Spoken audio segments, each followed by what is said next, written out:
Paper 62. The Dawn Races of Early Man.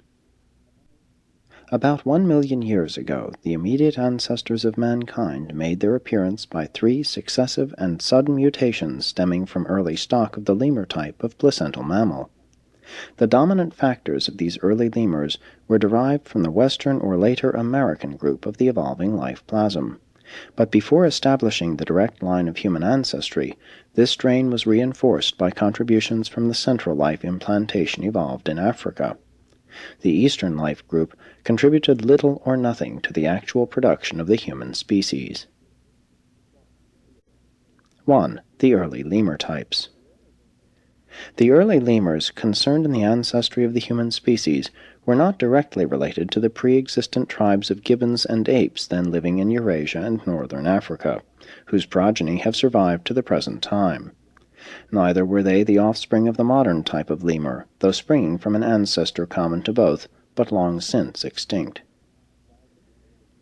While these early lemurs evolved in the Western Hemisphere, the establishment of the direct mammalian ancestry of mankind took place in southwestern Asia, in the original area of the Central life implantation, but on the borders of the eastern regions. Several million years ago, the North American type lemurs had migrated westward over the Bering Land Bridge and had slowly made their way southwestward along the Asiatic coast. These migrating tribes finally reached the salubrious region lying between the then expanded Mediterranean Sea and the elevating mountainous regions of the Indian Peninsula. In these lands to the west of India, they united with other and favorable strains, thus establishing the ancestry of the human race. With the passing of time, the seacoast of India southwest of the mountains gradually submerged, completely isolating the life of this region. There was no avenue of approach to or escape from this Mesopotamian or Persian peninsula except to the north, and that was repeatedly cut off by the southern invasions of the glaciers. And it was in this then almost paradisiacal area, and from the superior descendants of this lemur type of mammal, that there sprang 2 great groups, the simian tribes of modern times and the present-day human species. 2. The dawn mammals. A little more than 1,000,000 years ago, the Mesopotamian dawn mammals, the direct descendants of the North American lemur type of placental mammal, suddenly appeared. They were active little creatures, almost 3 feet tall, and while they did not habitually walk on their hind legs, they could easily stand erect. They were hairy and agile and chattered in monkey-like fashion, but unlike the simian tribes, they were flesh-eaters. They had a primitive opposable thumb, as well as a highly useful grasping big toe. From this point onward, the pre-human species successively developed the opposable thumb, while they progressively lost the grasping power of the great toe. The later ape tribes retained the grasping big toe, but never developed the human type of thumb. These dawn mammals attained full growth when 3 or 4 years of age, having a potential lifespan, on the average, of about 20 years. As a rule, offspring were born singly, although twins were occasional. The members of this new species had the largest brains for their size of any animal that had theretofore existed on Earth. They experienced many of the emotions and shared numerous instincts which later characterized primitive man, being highly curious and exhibiting considerable elation when successful at any undertaking. Food hunger and sex craving were well developed, and a definite sex selection was manifested in a crude form of courtship and choice of mates. They would fight fiercely in defense of their kindred, and were quite tender in family associations, possessing a sense of self-abasement bordering on shame and remorse. They were very affectionate and touchingly loyal to their mates, but if circumstances separated them, they would choose new partners. Being small of stature and having keen minds to realize the dangers of their forest habitat, they developed an extraordinary fear which led to those wise precautionary measures that so enormously contributed to survival, such as their construction of crude shelters in the high treetops, which eliminated many of the perils of ground life. The beginning of the fear tendencies of mankind more specifically dates from these days. These dawn mammals developed more of a tribal spirit than had ever been previously exhibited. They were, indeed, highly gregarious, but nevertheless exceedingly pugnacious when in any way disturbed in the ordinary pursuit of their routine life, and they displayed fiery tempers when their anger was fully aroused. Their bellicose natures, however, served a good purpose. Superior groups did not hesitate to make war on their inferior neighbors, and thus, by selective survival, the species was progressively improved. They very soon dominated the life of the smaller creatures of this region, and very few of the older non-carnivorous monkey-like tribes survived. These aggressive little animals multiplied and spread over the Mesopotamian peninsula for more than 1,000 years, constantly improving in physical type and general intelligence. And it was just 70 generations after this new tribe had taken origin from the highest type of lemur ancestor that the next epoch-making development occurred, the sudden differentiation of the ancestors of the next vital step in the evolution of human beings on Urantia. 3. The mid-mammals.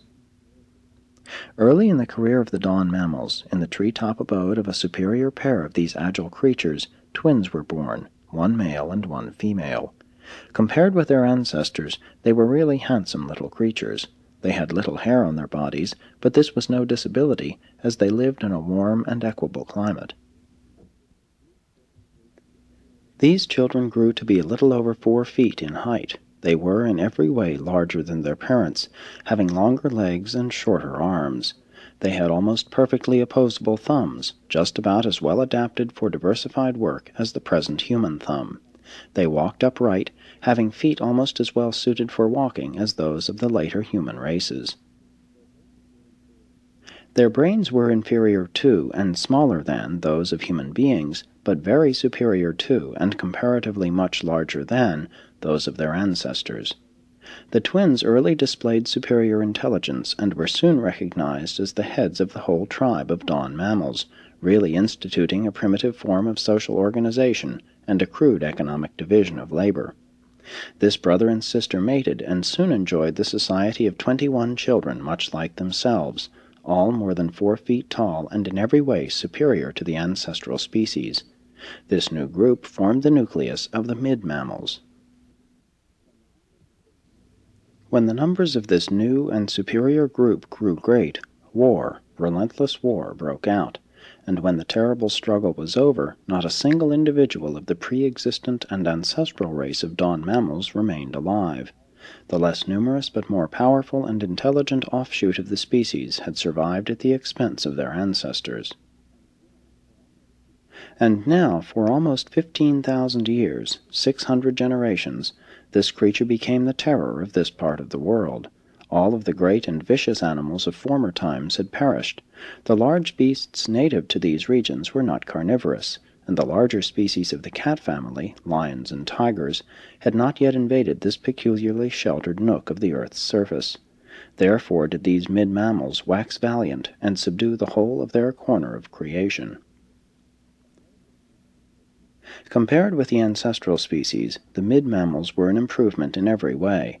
Even their potential lifespan was longer, being about 25 years. A number of rudimentary human traits appeared in this new species. In addition to the innate propensities exhibited by their ancestors, these mid-mammals were capable of showing disgust in certain repulsive situations. They further possessed a well-defined hoarding instinct. They would hide food for subsequent use, and were greatly given to the collection of smooth round pebbles and certain types of round stones suitable for defensive and offensive ammunition.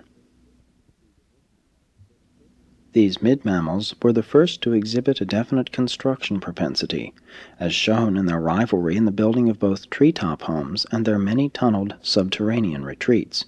They were the first species of mammals ever to provide for safety in both arboreal and underground shelters.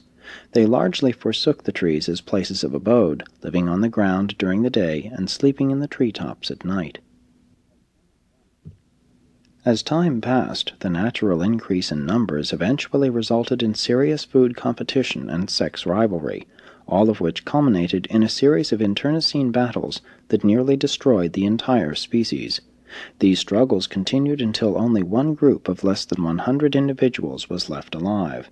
But peace once more prevailed, and this lone surviving tribe built anew its treetop bedrooms and once again resumed a normal and semi